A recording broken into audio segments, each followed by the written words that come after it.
अस्सलाम वालेकुम व्यूअर्स, की हाल चाल जी? ठीक ठाक हो व्यूअर्स? अज काफ़ी दिनों बाद असी व्लॉग बना लगे हाँ। तो छत के उपर मैं आया सी मुर्गियां, पहले तुहानूं एक व्लॉग दिखाया सी, उहदे विच मुर्गियां असी पाड़े के उपर बिठाईआं सन। तो वो अज उन्होंने तकरीबन मुकम्मल 21 दिन हो गए हैं। तो असी हुण देखने चैक करने कि उन्होंने की कारकरदगी दिखाई है अपनी। तो आइयो देखने। लो जी व्यूअर्स, हेलो जी, माशाल्लाह 2 बच्चे, 5 अंडे खराब, 5 के भी 6 अंडे खराब, तो 2 बच्चे निकले जिहदे चों।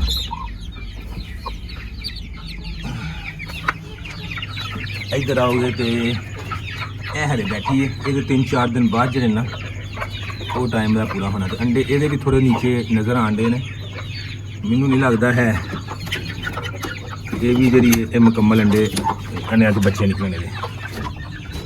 देखते पे हो अंडे ये भी नंगे ने, ये भी कुछ अंडे ने मेरा ख्याल है सही नहीं निकलेंगे, बच्चे कुछ कटेगी। बहरहाल यह जोड़ा असी लाता ये पहले चेंज किया, दूसरे के नाल लगाया सी, तो हम चेंज करके ना तो दूसरे मुर्गी के नाल लगाया सी। लेकिन मुर्गे ने उसका हाल बड़ा भैड़ा किया, उन्होंने मार मार के जो ना वो सिर सारा जो ना खराब कर दिता सी। फिर असी चेंज करके दोबारा इस मुर्गी के नाल लगा दिता है। वो तुम दिखाने दूसरे मुर्गी। इधर आओ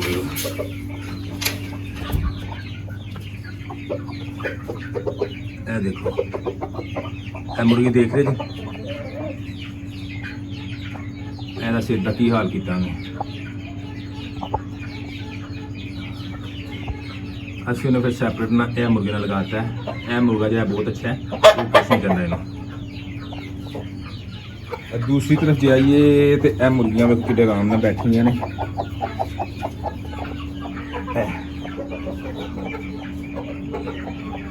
देखो कैसी मुर्गी बनवा रही है, उन्हें पता भी लुकिंग हो रही है। जावा यह मुर्गी है, यह व्यूज इन्होंने अंडा ही दिता जी।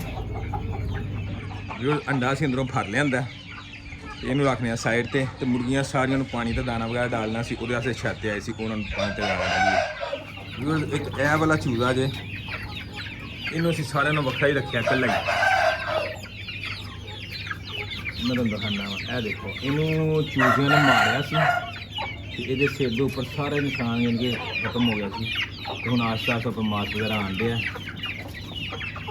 इन्हें लड़ा ही रखना होंगे, इन किसी चूजे के नाल नहीं फिराते, ये फिर लड़ते हैं आपस।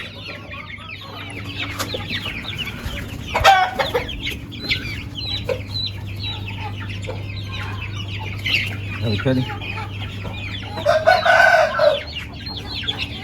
व्यूअर्स, एज तुहानूं 2 बच्चे दिखाए ने अगे निकले ने। ये देखो तुसी, यह बच्चा जो है ना, ये चुंझ भी नहीं ठीक हैगी, कुदरती तौर पर देखो ये चुंझ भी चेंज है। ये एक साइड में देखोगे ना, यह देखो ये देखो ये अख भी नहीं है, तो चुंझ भी ये चेंज है। कुदरती तौर के उत्ते चूजा